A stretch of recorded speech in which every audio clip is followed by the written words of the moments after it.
Hello, and welcome to QuickTale English.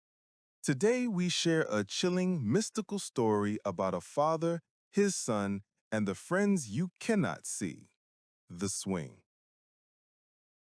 The old park was a quiet place. It had big, green trees and a small pond. In the middle of the park, there was a metal swing set. Two swings hung from the top bar. One was old and rusty. The other was new and painted blue. My son, Leo, loved this park. He was 7 years old, a very imaginative boy with bright, curious eyes. We often came here after school. One sunny afternoon, I sat on the bench, watching Leo. He was on the blue swing, pushing himself high into the air. He was laughing, a happy sound. But there was something unusual that day. Leo was swinging alone. His friends, usually noisy and running around, were not there. I called to him, "Leo, why are you swinging by yourself today? Where are your friends?" Leo stopped swinging. He jumped off the swing, his feet landing softly on the dusty ground. He looked at me, a small, puzzled smile on his face. Then he looked back at the empty swing next to his. "Oh no, Dad," he said, his voice soft. "Look closer. They are right here. They are next to me." I looked at the empty swing. The air was still. No one was there. My heart made a strange little jump. I felt a cold feeling on my skin, even though the sun was warm. "Leo," I said, trying to smile. "There's no one there, son. Are you playing a game?" Leo shook his head, his eyes wide. "No, Dad. They are my friends, Timmy and Sarah. Timmy likes the rusty swing. Sarah likes to watch us. They don't talk much, but they like to play. Don't you see them?"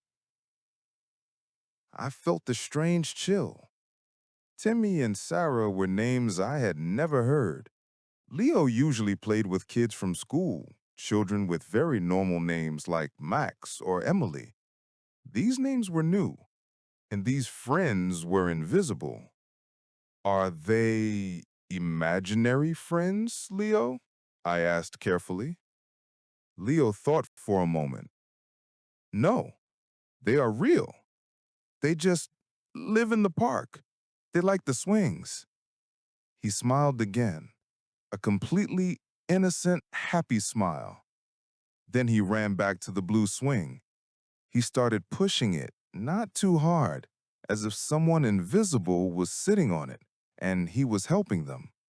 He was talking softly. "Hired, Timmy? Okay." I watched him, a knot of worry forming in my stomach. This was more than just a child's imagination.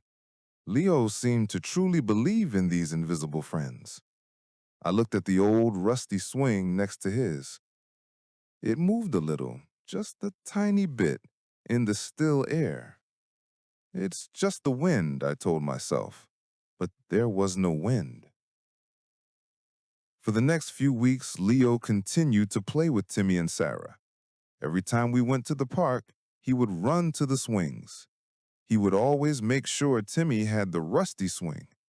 He would talk to them, ask them questions, and tell them jokes. He would even stop swinging to let them get off before he went to the slide. It was like a normal play date, but with invisible children. I tried to talk to my wife, Maria, about it. "Maria, Leo is talking to invisible friends at the park. He calls them Timmy and Sarah. They say they are right here and live in the park." Maria smiled. "Oh, that's sweet, darling. Children have wonderful imaginations. It's perfectly normal for a 7-year-old to have imaginary friends. It helps them understand the world." "But Maria, the swing moves sometimes when there is no wind." I insisted. Maria laughed gently. "The wind is always there, my love. Just because you don't feel it doesn't mean it's not moving a rusty old swing. Don't worry so much, my love." I tried to believe her, but the feeling of unease stayed with me. I started to research the park. It was an old park, built many years ago. I found some old newspaper articles. The park used to be part of a larger estate. Many years ago, in the 1920s, there was a small accident. Two children, a boy named Timothy and a girl named Sarah, had died in a tragic accident involving a car that drove onto the estate grounds. They were playing near the old oak tree where the swings stood now. The articles were old, yellowed, and sad. My blood ran cold. Timothy and Sarah. Timmy and Sarah. Could it be a coincidence? Or was Leo really playing with the children who had died in that very spot so many years ago? I went back to the park alone one evening after Leo had slept. The air was cold, even though it was late spring. The trees looked dark and silent. I walked to the swing set. The old rusty swing was completely still. The blue swing was also still. I stood there for a long time. Timmy? Sarah? Are you here? I whispered into the quiet air. Nothing. Only the sound of my own breathing. I felt foolish. I was a grown man talking to empty swings. Then, a faint, cold breeze touched my face. It was so light I almost imagined it. But at the same time, the rusty swing next to the blue one moved, slowly, gently.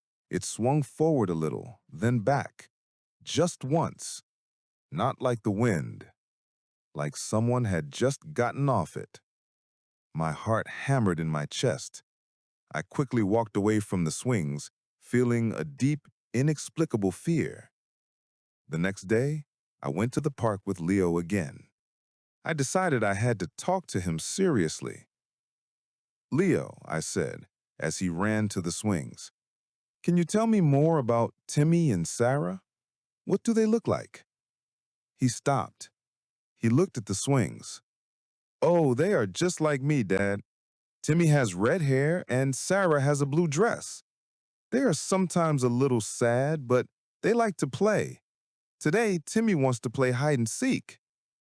I looked at the swings. The blue swing was moving very gently as if someone had just left it. The rusty one was still. I took a deep breath. Leo, I know about Timmy and Sarah. They are special friends, aren't they? Leo looked at me, his eyes bright. Yes, they are special. Do you see them now, Dad? I looked at the empty swings, then at my son's hopeful face. I thought about the old newspaper articles, the cold breeze, the moving swing. I could not deny what Leo saw, and I could not tell him that his friends were ghosts, children who had died in that park. He was too young. Yes, Leo,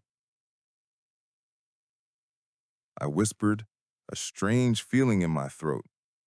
Yes, I think I see them now. Leo's face lit up with pure joy. Good, now we can all play. He ran towards the oak tree, calling, ready or not, here I come, Timmy. Sarah, you are with Dad. He meant that I was with Sarah, the invisible girl.